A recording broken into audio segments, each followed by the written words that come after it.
জীবনে কোনোদিন ভাবি নাই যে আজ আমি যাদেরকে উপকার করি তারা একদিন আমাকে ঠকাবে।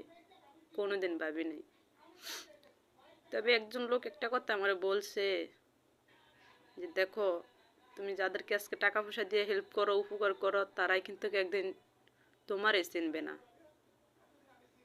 তার কথাটাই লাগছে, বুঝছেন?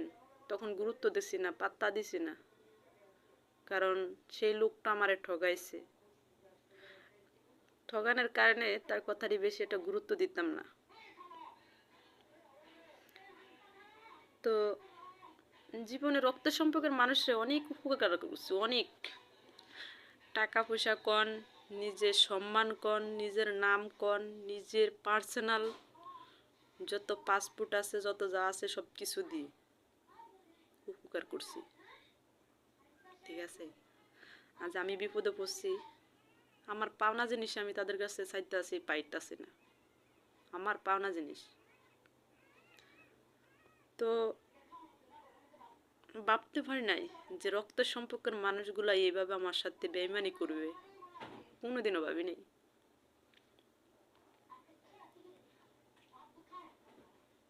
আজকে সারাটা দিন এমন একটা জিনিসের পিছনে দৌড়াইছি, কোনোদিন ভাবি নাই যে এইভাবে কারো কাছে হাত বাড়াইতে হবে।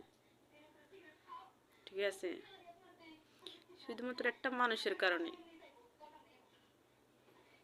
মানুষটা অনেক আমার বলতো যে দেখো, যে টাকা পয়সা সবাইরে দাও, আমি বিপদে বলে কোনোদিন আমারে দাও না, কারণ আমি তোমার ঠকাইছি। তার জন্য তুমি আমি বিপদে বললে আমার 10টা টাকা দিয়ে তুমি চাও না। মানুষটা বিপদে বলে যখন আমার কাছে হাত বাড়াইতো না, তখন একটা কথাই মানুষটারে বলতাম যে তোমাকে টাকা পয়সা দিলে কখনো আমি ফেরত পাবো না, কিন্তু আমার আত্মীয় স্বজনরা আমি টাকা পয়সা দিলে কোনো একদিন আমি ফেরত পাবো। আমি বিপদে পড়লে তারা কোনো একদিন এগিয়ে যাবে, কিন্তু তোমার আমার পাশে পাবো না। এই কথাই বলতাম। কিন্তু আজ সেই মানুষটাই আমার কাছে, টাকা পয়সা দেখ আর না দেখ সেটা তো কোনো ব্যাপার না, কিন্তু বিপদের সময় যে সেই লোকটা আমার পাশে আছে, আমার সাথে আছে, এটি অনেক। তো এর থেকে একটা জিনিস শিখলাম যে জীবনে আপন বলতে কে। এই পৃথিবীতে জীবনে আপন বলতে কে আছে যে স্বার্থ ছাড়া পাশে থাকে। ঠিক আছে,